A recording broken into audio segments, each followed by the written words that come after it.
Yo, let's get it in. Welcome back to the channel. Today, we've got a bombshell. We're about to expose Katt Williams, or Micah Sierra, and his web of lies during an interview with Shannon Sharpe. Did y'all know his name was Micah? I never knew that. Now, most of us know Katt Williams as a hilarious comedian, but this interview takes a turn, revealing a side of him we almost forgot about, because he's been doing this since the beginning. But we haven't heard him in this capacity in a long time. But you guys do remember this, right? Motherfuckers be gay in Hollywood, you never fucking expected. They be having these big ass mansion parties, and the mansion party, the whole mansion is a party, and then it's a separate party in the little rooms. I ain't been famous that goddamn long. I'm excited than a motherfucker to be at the mansion party. You be looking in all the goddamn rooms, and you fuck around and look in the wrong room and shit.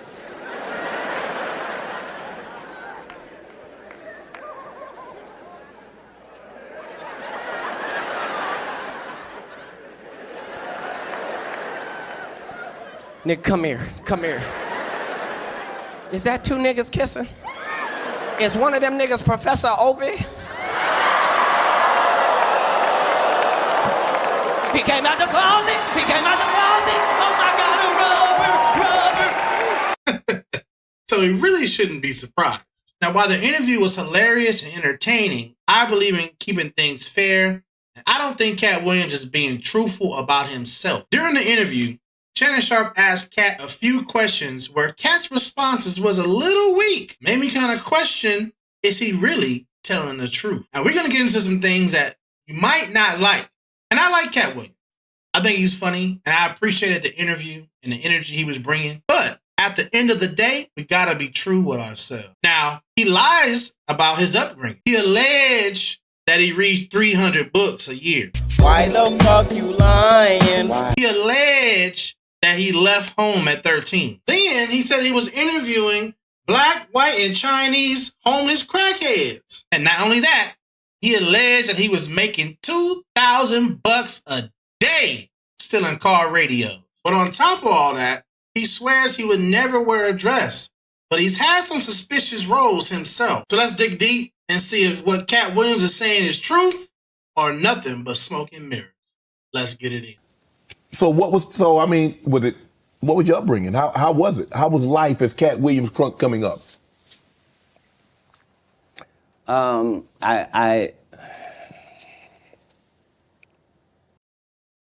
Okay, so this is where we hear him first tell his lie. When you pause and have to think and all that about what your upbringing is, to me, you're thinking about, how can I make this sound good to my benefit? There's a script that he has to remember so that he gets it right. A lot of times, these celebrities, they don't actually give you any backstory of their real life. They have a script that they tell you so that you don't really know what their life was like, which is fine. But a lot of times, it'll be all mixed up. Sometimes they'll say, I was 12, I was 13, I was 14. They mess it up. They mess up the script that the entertainment gives them. But this is his first lie. To me, I would say this is a lie right here, because he takes so long to have to think about what he wants to say. And Katt seems to be a pretty snappy person, but it seems like here, he don't really know what to say. How was it? How was life as Katt Williams Crunk coming up?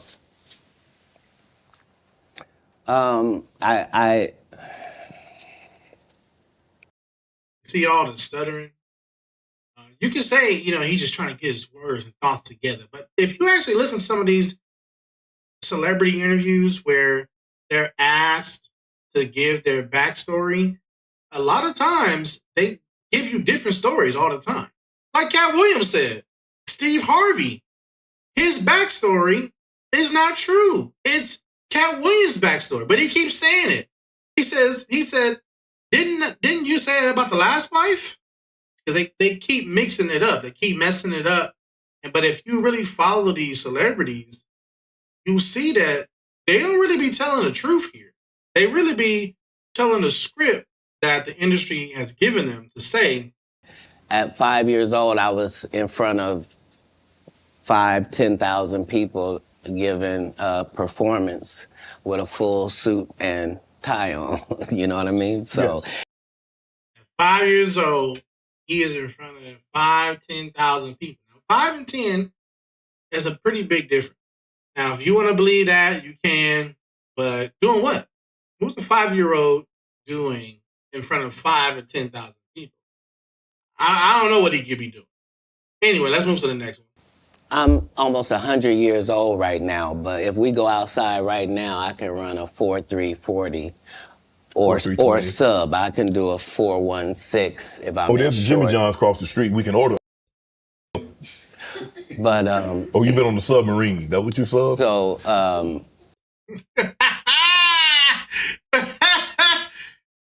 he's trying to ignore Shannon Sharpe because Shannon caught that shit right away. Like, you could do what? You could run a 4.3 or on a good day a sub 4.16. You telling me that you faster than the fastest people in the NFL?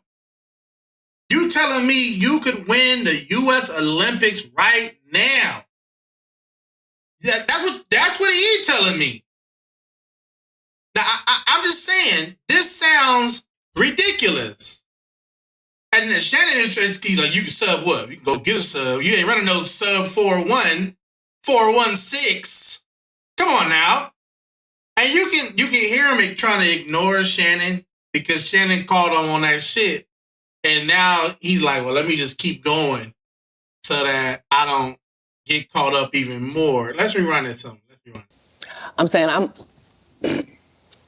I'm almost 100 years old right now, but if we go outside right now, I can run a 4.340 or sub. I can do a 4.16 if I'm there's Jimmy John's across the street. We can order a sub.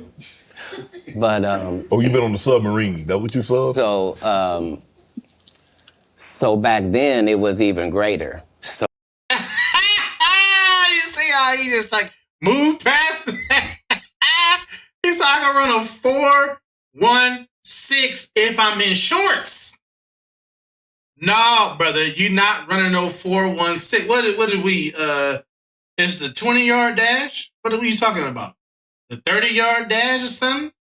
35-yard dash? You're not running no 4.16. That's faster than anyone in the NFL. A sub? Come on now. That's crazy. Form of punishment it was when they would take the books for him because you could read fluently. You told me how at like 3 or 4 years old you could read, not just a little child's book, but you could read. Well, I'm saying when we go to Haiti to do missionary work, understand that my mother and my father, nobody that's there with us speaks French. It speaks Creole and reads French. So I'm in charge of everything, from the housing to the cars to the gardener. Like I'm saying, so I'm not just reading. I'm reading in multiple languages. Like how old are you? I'm probably reading 3,000 books a year, from the time that I'm 8 years old to the time that I'm 12. Now, that was the part everyone caught. Everyone caught the 3,000 books from 8 to 12. So, but not only that, he said, I'm reading in multiple languages from 8 to 12. I just don't buy it, bro. Say something in Creole. I've never heard him talk like that. Say something in French. I mean, I just don't buy that, man. And you was in charge, your family went to do missionary work, and then you in charge. Come on, man. Come on, Katt. Come on, Katt. We ain't believing that. No, man. And then you say you read 3,000 books from the time you was 8 to 12. So you telling me, I'm just going off of what you said. That's 8, 9, 10, 11, 12. 5 years. So you telling me you read 15,000 books from the time you turn 8, 9, 10, 11, 12. Okay. I mean, yeah. I mean, because you still got to go the whole year of 12. So that's roughly 15,000 books. Come on, Cat. Come on, Cat. Hold on. Let's do some math. Real quick. So we got, let's say 3,000 divided by 365 days. So that's 8 books a day. 8 books a day. Now, unless this brother can speed read, you ain't doing that. You ain't did that, brother. You ain't did it. Now, if you tell me, even if you said I did 300 books, maybe I can believe that.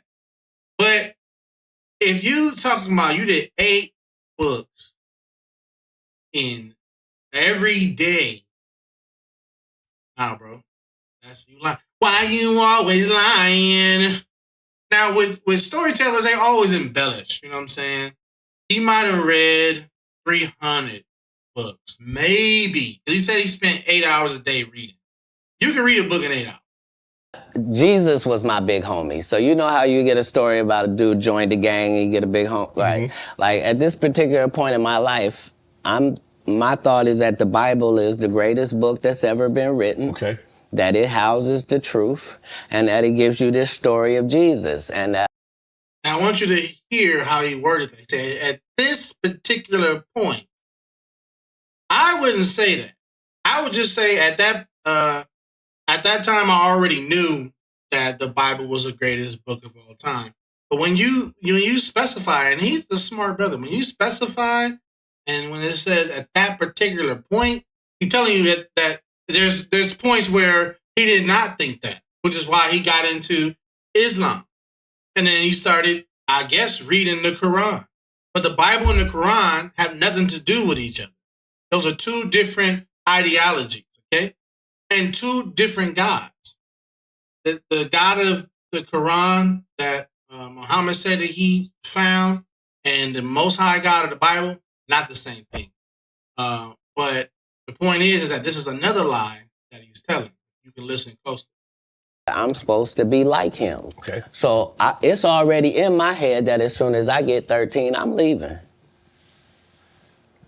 You at 13, you don't only like, okay, Mom, I'm moving out. You moved from Ohio to Florida on your own.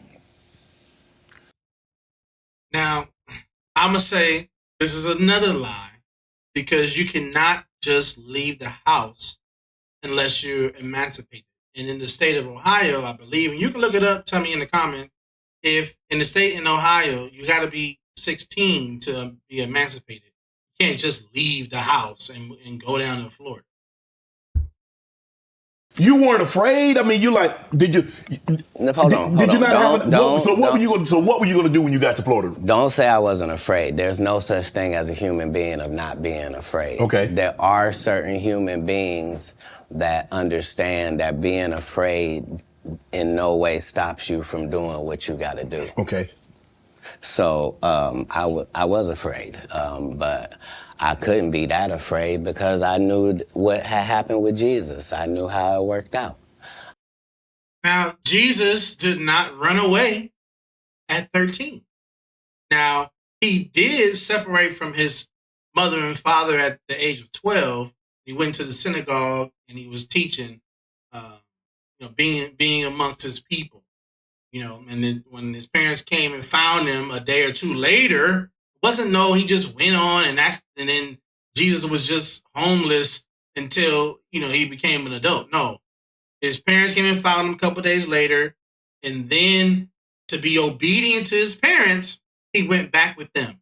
Okay. So what he's saying about the story of Jesus, that is not the correct story. He is misunderstanding or misinterpreting, or all the reading that he's done, his comprehension level on that story is very low.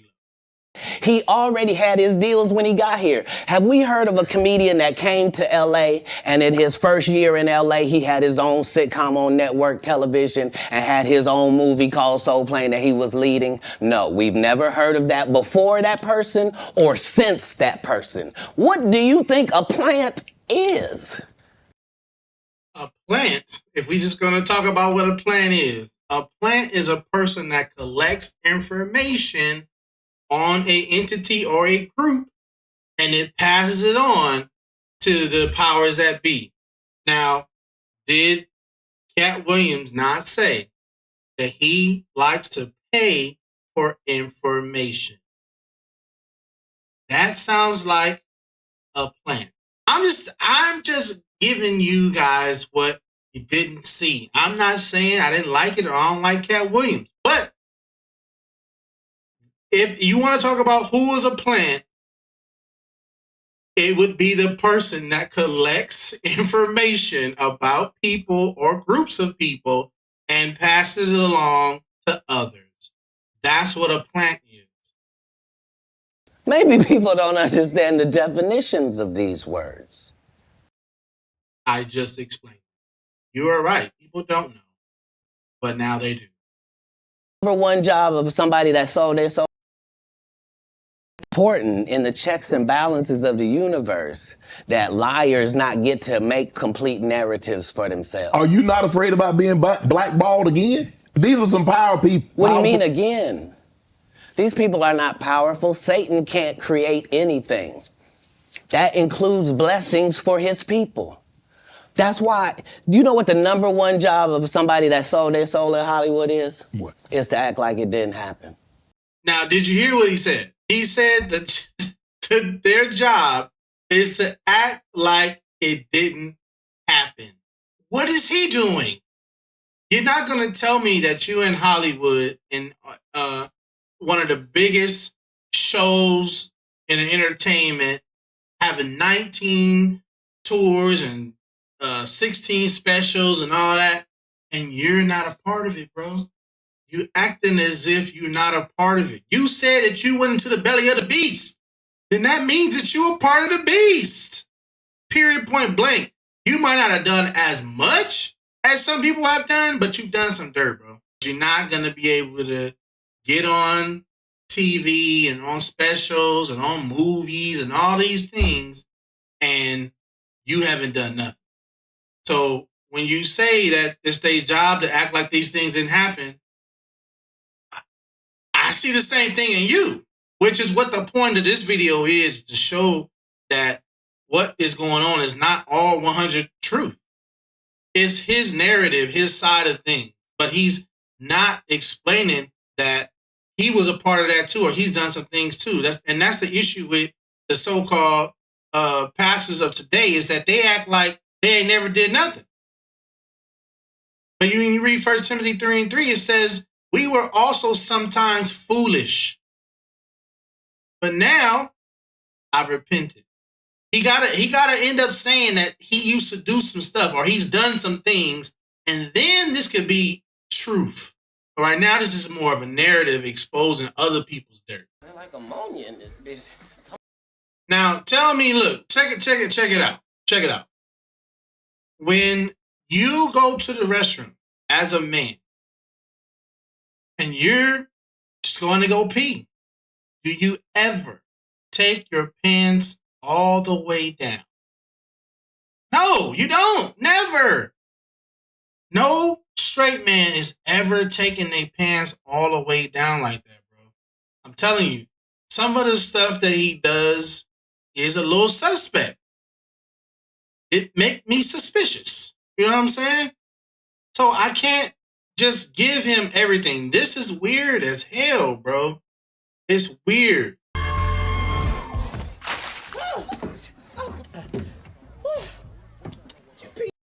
Now y'all see how the water gets splashed on his face? That is indicating, then you know that for real, the dude is finishing him. He just finished on his face. That he ejaculated in his face. That is like a rape. You know what I'm saying? I know they try to make it sound like, oh, he woke him up, but that's for the people that sleep, that don't know what's going on. But when you know symbolism, when someone splashes you in the face and you're on the ground or on your knees, that's the indication that they just look at it. Look how I look. Look how I look. Look how I look. That's letting you know that Terry Crews just finished on his face. Watch it again. You pee on me. Wait, yo. He said, "Did you pee on me?" As in it came from his penis.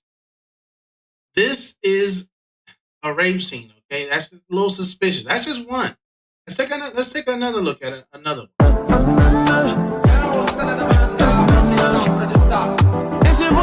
Okay, so now this is from First Sunday. Now, we all know that in the black church that the choir director is usually homosexual, okay? Now, he chose the role. If I was a man, I'm not playing the choir director that's flamboyant. He's a flamboyant choir director, which indicates that there's some homosexual stuff going on. Yeah. Oh, wow. Hey. I say a prayer when I wake up in the morning. Lord, I need you now. Now, them moves not suspect to you? You're not doing them moves too good? Hey, I'm not saying that he lying about Ricky Smiley and Tyler Perry and Martin Lawrence. I'm not saying he's not lying, but you're not really telling the truth about yourself either, bro. Lie to y'all, but that was a comedian's version of hell right there. But it's a new day. And we don't know if we're going to make it through the circumstances we're being faced with, but... Hey, bro. You could tell me this was like a parody of Tekashi 6ix9ine or whatnot, or whatever you want to say, but no straight man is wearing his hair like this. Nobody's doing this, man. That's just not happening. No straight man is happening. Everything that y'all watch on TV, on movies, on YouTube is not just straightforward.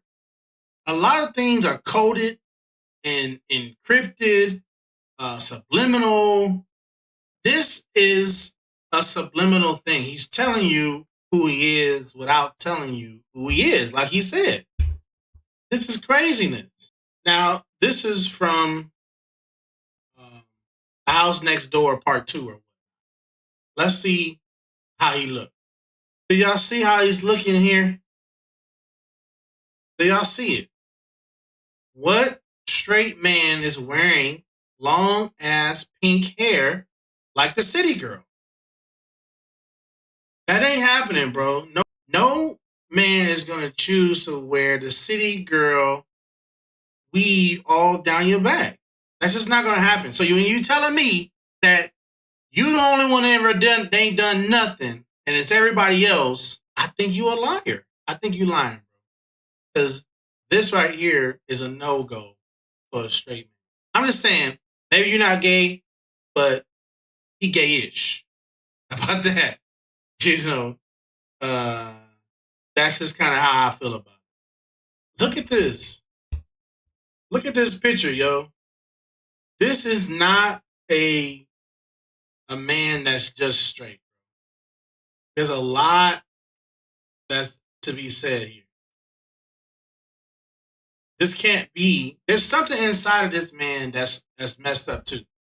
Not just Martin Lawrence, not just Tyler Perry, you know, not just anyone that wears a dress, okay? Anyone that, he does effeminate things too. I wouldn't do this, period, point blank. That wouldn't be me. So I'm just saying, y'all gotta watch who y'all be trusting in, because this is an indication of someone that's being deceitful, trying to masquerade as being truthful, which is what he said these people in Hollywood do. All right, so let me know what y'all think. Do what you do. If I made you laugh, hit a like. If I made you think, subscribe. And let's do it again on the next video. All right. Peace.